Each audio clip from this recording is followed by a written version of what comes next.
Well, hello there. I am so stoked to come to you on All Hallows Eve, this magical, witchy, beautiful holiday, to talk a bit about self care and integrating the way that you are checking in with yourself and sensing for what your body is needing more of and less of, and how that all works together with this beautiful season of fall as we are leading into winter. And as I record this video, the snow is a fallen outside, which feels kind of intense. It was like, you know, 50 degrees a week ago. And would I even be making a video for the store if our dog did not come in the door? No, I would not. He gets jealous. So I'm down here in my recording studio, and I just want to jump into this topic with you guys. So self-care. One of the biggest parts about taking care and loving yourself as it connects to the world of the mystical has to do with listening and hearing your body. And this sounds really simple. And one might say basic, but I invite you to remember that when you were a kid, when you were in school, when you were like living your life and doing the stuff, you were not being taught in your basic education how to actually like listen to what your body was asking for. And not only that, but like there's lots of human ways to disconnect from what our body is asking for, to push through, power through, and just get through our lives. And so what does that look like?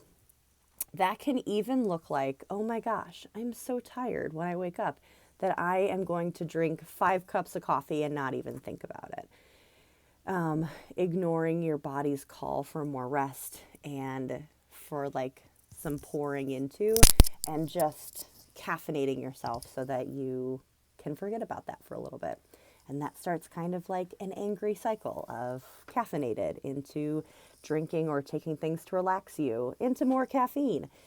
And it can help you disconnect from your body and just get through and keep going with what needs to happen. And so what I want to talk about in self-care and loving on yourself is how to re-find and rediscover that body connection, that being able to tune in and listen to your needs. And then once you do that, how does that integrate into your self-care? Because there is nothing more mystical, witchy, or fantastic than hearing the power of what your body is asking for and answering the call. So let's get into that. This has been a big part of my journey, reconnecting with my body and listening. And it can start with some really simple things. Like one of my favorite things that I first learned was this idea that, like, you know how you have bad dreams or nightmares, or you don't get a good night's sleep, you feel like you keep waking up. It is very simple. It can be very simple as you're closing your eyes, taking a couple deep breaths and actually asking yourself to remember your dreams, or asking yourself to learn lessons in your dreams in a way that leads to peaceful sleep. Like creating an intention and a focus right before you go to bed, because how rested we feel, the quality of sleep that we're getting, and even like the quality of the lessons we're learning in our sleep, right? As our subconscious is processing things through dream state, that is all super duper impactful on how just equipped we feel to even think about taking care of ourselves. So that's a fun thing to try out. Something else that seems very basic but made huge impact for me is when I would sit down to a meal. I have definitely like lived through the challenge of overeating, of being really obsessive about what foods I was putting in my body, of being really obsessive about how much food I was putting in my body, like lending to binge eating, lots of things that did not feel good, but that I still just did. The dog left. So something to try out if you have any of those experiences of eating, or your own bucket of experiences, right? We're eating all the time, is before you sit down, actually like ground your feet to the floor, put your hands on the table even, take a few deep breaths and just do like a quick body scan and see where the hunger is lying. And it's actually been a really crazy experience for me when I'm feeling maybe a little emotional or I've had a tough day. And it would absolutely be a time where I would like overeat from an emotional place. I would feel hungry, not in my stomach. Like I would actually feel these urges from like my heart center or like deeper down, like by my root, by this feeling of insecurity or instability, speaking in hunger for food. And that was really interesting. So then you just tune in and you're like, okay, my heart is hungry. My like feet are hungry. My stomach's hungry. My throat is hungry. Like check in and see where the experience of hunger is coming from. And I hear you. This sounds a little kooky, but just give it a go and see what happens. And then as you sit down and you start eating, really thinking about like nourishing that part of your body. Like food is not there to have morality, to be good or bad. It is there as something to fuel our body. And it doesn't always need to like just fuel our system, right? Like chocolate cake, or your favorite, like, I don't know, I love egg rolls, like your favorite food definitely fuels your heart and your soul a little bit. And there's balance in all of that. So as you're eating, like thinking of that part of your body becoming full and feeling fueled. And instead of just like kind of mindlessly going, right? Okay, this is what's on my plate. This is what I'm going to finish. Like eat some food, take a sip of beverage, take a breath, check in, do a body scan. And you can do this when you're by yourself or with like people who are kind of like on this journey with you. But taking the time to infuse basic daily needs with intentionality is like the foundation of magic, right? Like that's the world that we live in. When we want to create something, manifest something, cast a spell with our words, cast a spell with our objects that are around us, that all comes from this base level of intention setting, finding clarity about what you want out of the situation, and taking actions with your words, with your objects, with your actions to create that manifestation into reality. So this all starts really basic by being able to just simply connect with your body, because your body is this beautiful facilitator that is allowing all things to be possible. So let's say you play with those things and you have a good time. Let's talk about some ways to use those check-ins in your daily life. So let's say you're in bed. I was in bed this morning. I don't know if you can tell, I don't really wear hats very often, but I am cold. It's our first snow of the season. I am chilly and I just needed to like be snuggly. And I woke up this morning and I opened my eyes and it was snowing outside and it was just so beautiful. And at the same time, it was cold and I just like wanted to stay home. And it is my day off. We're celebrating Michelle's 40th birthday today and tomorrow. And so we just like allowed ourselves to have kind of a slow morning. But throughout that time, I can check in with my body and like, hey, do we want to do some movement today? Do we want to work out? And today was a day of rest. It was intentionally a day of rest. But yesterday I woke up and I was like, oh, I'm pretty sore. I'm kind of tired. And I took a couple of deep breaths and I grounded my body down. And I asked, like, do we want to do this workout today? And I have been developing my muscle testing for a pretty long time where I actually can just like feel almost like a zip in my body that's a yes, and then kind of like a flat line if it's a no. And it was like, zoop, yep, we want to work out. And I said, okay, let's do that. And I'm just going to get personal with you guys because I love you. We're celebrating the 2-year anniversary of Sienna Moon. Let's do the thing.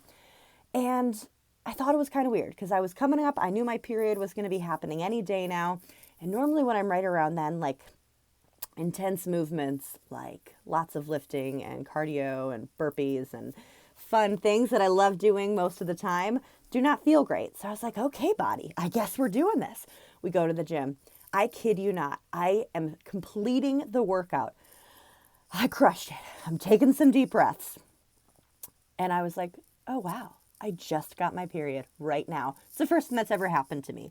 I've really been working on this, connecting with my body and listening to what it has to say. And I was like, oh, wow, yeah, I just got my period right now. And I knew that I just got it. That's amazing. I'm so excited about that. Look at this mind, body, spirit connection. So I left, and instead of like 2 years ago, Grace would have started spiraling and been like, oh my gosh, I have so much to do this weekend. I've got so much to do today for the weekend that I have to get ready, and I'm going to feel like crap, and I'm going to be really tired, and blah, blah, blah. And I was like, no, Grace, we are listening to our body. Our body told us, it knew it was coming. It wanted to move. And a lot of the cramps that I normally experience at the beginning of my period, or just the discomfort, like really wasn't there, which was super interesting. And then I went home and I was like, okay, I'm going to go into work a half hour later. So I made a compromise, listening to my body, because I knew that if I didn't pour into myself right now, if I didn't give myself a little extra love right now, that in 2 hours, 5 hours, tomorrow, I was going to experience the ebb and flow of that. I rushed and hurried through this, so I need more rest here. So instead, I took the rest right in the beginning. I drew myself a bath with oils that are really supportive of hormonal balance and general like menstruation awesomeness. I made myself some raspberry leaf tea, which is really great for female hormones. And I put some flower essences in it. I made sure to like do a belly massage while I was in the tub. I drank my tea. I did all the stuff. I took an Advil because I did, and it was great. And like all the things came together. And as I left the house, I was dressed and I'm like, wow, I'm feeling pretty good. I feel like I can go in and I can get some stuff done that I wanted to do. And instead of waking up, not tuning in with my body, being like, I'm tired, I'm sore, I think I'm just going to like not do anything, which totally was a possibility. And then going to work and then getting my period and being like, all those things. That was not the situation. I tuned in, I listened, I acted on the listening. So like when your body speaks to you, you get frustrated if you don't feel heard. Your body gets frustrated when it doesn't feel heard. So listening to your body and taking some actions to support that. And then I was able to lean into my day and just like rock it out. And that was so cool. So what does this look like for you? Try out asking your body how it feels about something. How do we feel about eating a cheeseburger right now? How do we feel about staying up late and watching this extra show? How do we feel about waking up early so we can get some movement in? How do we feel about taking a break and doing some meditation in the middle of the day? These are all questions we can ask ourselves, and then listen to the answer, and then take a few steps so that you are responding and showing your body that you're hearing what it has to say. Try it out. I also want to talk to you about some actions that I have found very supportive during this time period. So we're playing around with loving ourselves through listening, through connecting. And a lot of times that can feel very internal, and there could almost become like this like mind spinning thoughts, and you're just like right here, right? And this is where kind of your self-care lives, is in your head, like the possibilities and what you should do and what you shouldn't do. And especially during this time period where we're shifting from summer, which was tons of action, into fall, which is a lot of like things coming to fruition, the harvest season, but kids going back to school, and we're revving up for holiday season while we're also revving up for winter, and we're losing daylight. There's a lot happening. So there's a couple things that I want you to keep in mind for how to love and care on yourself. 100%. Never doubt the power of nature. And this is as witchy as it gets, guys. Like, all things mystical are connected in a really deep way to the world around us, to the nature that's around us, and to the power that lives innately within that nature. So, however it looks for you, find ways to connect with the outdoors. Because as winter comes and hibernation is here, we are going to have fewer and fewer ways to do that. I am going to share another video closer to winter about that. But we are in the ebb and flow of fall. And even though it is chilly outside and there is snow on the ground, that is not what all of fall looks like. And so that can look like walking outside when it does start snowing, and instead of like rushing from your house to your car to work, from work to the grocery store, and like running as fast as you can so you just don't feel any of the cold. Let's say we have a beautiful snow outside. There is something really beautiful about this fresh snow, this fresh ionic charge flowing from the sky down on you. And it can be very like a quick way to shift the way that you're feeling, to shift like particles in your body, to shift the experience of your physical self.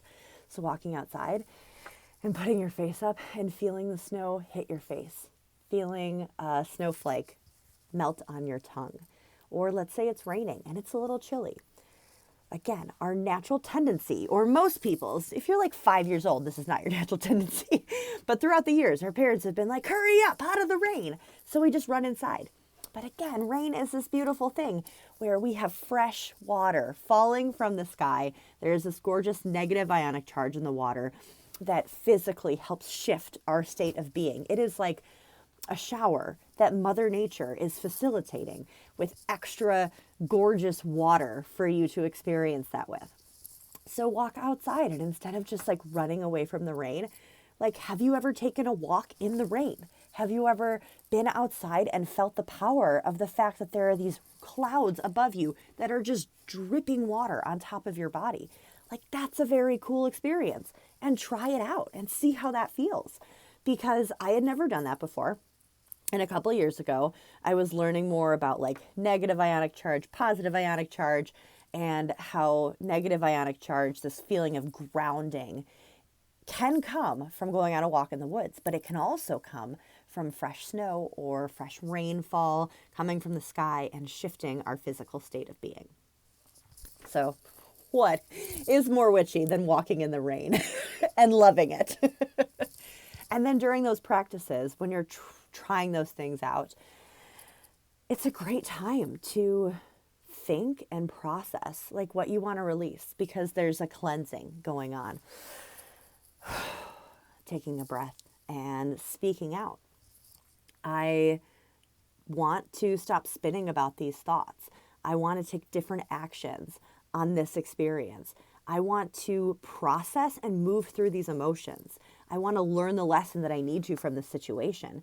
Like, these are beautiful times to take the physical state that we're in, take the emotional state that we're in, and like meld them together and allow them to work with each other as opposed to fighting one another. So that's one great way to lean into some fall self-care. Also, who doesn't love a walk by like some gorgeous trees whose leaves are falling and the colors are changing? Fall is this gorgeous, beautiful season where we're seeing things that are falling off and dying and going into hibernation. And this is actually the time when trees' roots become like stronger than ever, is during the fall season. So like, let's mimic that. Let's lean into that energy of fall, to the magic of the season that we're in. And let's look at those things that we've been carrying with us that are not serving us anymore, that we want to release and let go, so that our roots, so that our grounding and our stability inside of ourselves can get stronger and grow deeper during this time period, so that when challenges and issues and things come up, you don't just feel like you're like this fragile little tree, like bending to the wind. You feel like I have roots and I am grounded and I am going to take this on. Like those are two different experiences of life. All right, let's talk about a few more self-care ideas for this fall witchy season. Something that I have been playing around with because I don't quite know what it is, but I definitely find challenge in really strict routines. Doing the same thing every day. Besides reading, like I really love reading and drinking tea. I really love drinking tea. I struggle to do the same thing every day. And most of my life, I made myself feel really bad for that. That was like one of the only things that I consistently remember shaming myself about. And I'm pretty done with it. Like, that's a lame way to experience me and my life. So I've decided to continue to play around with what routine looks like because some form of structure is great and can be super powerful. And what does that look like for me in my life? And maybe this is something that can help you to find the ebb and flow in that. Lean into the fact that some weeks are going to look this way and some weeks are going to look that way. But I am going to learn and ease into my life through all of that. And not make myself wrong for not doing something that I thought I should do. Because exactly what happened is what was supposed to happen. So let's play around with that idea of flow. I have been sitting down with Michelle for the past couple of weeks, and I've really been enjoying this. It's been some form of a check-in. Usually it involves like a notebook, and it always involves crystals because we like crystals and rocks. They're one of our favorites. And we just kind of like have been checking in on what worked for us last week, what didn't, setting down some goals and saying like, hey, I'd really like to find clarity on this project. I'd really like to get this done this week. I want more information on this. I need you to help me with this. And like, it hasn't been the most comfortable experience, but it has felt kind of like all of these thoughts and these like kind of chaotic experiences of my to-do list and what I want to accomplish has been able to become a little less in here and a little bit more like out here and on paper. And it's allowed us to find more of like a same page. But the witchy part of this, intentions are witchy and fabulous. But the part of this that I really love is that along with that, we are writing our intentions out, which is great. Like we're putting that on paper. There's a reason it's called spelling. We are casting a spell with our words and speaking out loud and writing down to the universe, letting the universe know, letting our guides know, our team of light, whatever your words are for it, what we want to call in to create that as a possibility. First off, think about how many times you don't even have clarity about what you want, but you're just unhappy in the situation that you're in. So this is a moment to find clarity. And then this has been kind of the fun part. Within that check-in, we obviously have a couple crystals at home. We have a lot. We've been like, okay, so what stones do we think would be supportive of that? And this, if you do not know as much about crystals as I do, which is totally cool, you don't own a crystal shop. But if you don't know as much about crystals as I do, that's okay. In the same way that when your body is like iron deficient, you might crave a cheeseburger. If you have all your crystals in like a general space, take a couple deep breaths and open your eyes and like ask your body, what crystals would be supportive of us this week? And your eyes will go to a few things, and it's a really cool experience. So try that out and pull some stones, and you can actually create like a weekly altar that honors where you are going and honors your flow. And this is like this physical acknowledgement that every week is different, that who you are is different every week, that your goals, your intentions are always moving and shifting, but that you are taking the time to honor yourself and your space and those goals. So we set the crystals up, we put the things there, we normally light a candle, sometimes we dance, sometimes we meditate, sometimes we just hang out, and it's been cool. It's been like a really fun experience. And it's something that we're working through and trying out ourselves. And I think that it has some value to it and that it might be something fun for you to try out too. So thank you all, if you made it to the end of this video, for being here with me. I cannot even tell you how passionate and important that this journey has been to me and how passionate I am about sharing it with you. In these last couple minutes, I will just say, I don't know how many of you really know like my story, but I'll share a little bit of it. When I was 18, my dad got sick with terminal cancer and he died 4 months later. And him and I were very close. We wrote music together. We laughed together. He was truly the biggest embodiment of unconditional love that I've ever seen in a person. And it was a huge, devastating, world smashing kind of loss. And through that, I really lost touch with myself, with my body, and just with where I was going and what I wanted. And it took me years of working like crazy, of developing some really unhealthy like coping mechanisms and habits to finally get clear that that experience, even though terrible and painful, was placed in my life so that I could learn this really big lesson. My dad loved everyone so much in his life, and he always took care of everyone else before he took care of himself. And I saw firsthand the real like detriment and sadness that reigned on the world. And this has kind of been a process, but opening up the store and things like our self-care box and talking about self-care and talking about how to just tune in with yourself.